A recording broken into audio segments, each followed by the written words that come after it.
Hello people, what we are going to do is we're going to enable the user registration. When I click on my account, you will see that you have an account with your orders and downloads and addresses, etc.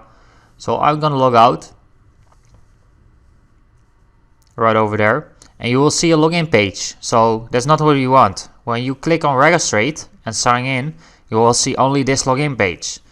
So we're going to change that soon. So, okay, back to our dashboard, and we're gonna navigate to WooCommerce and settings,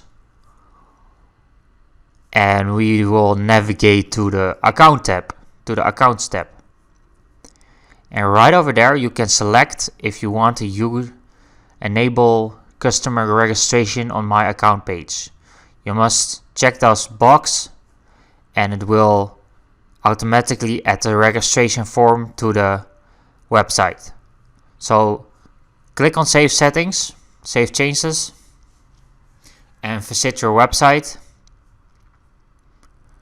And when you log out, I'm going to log out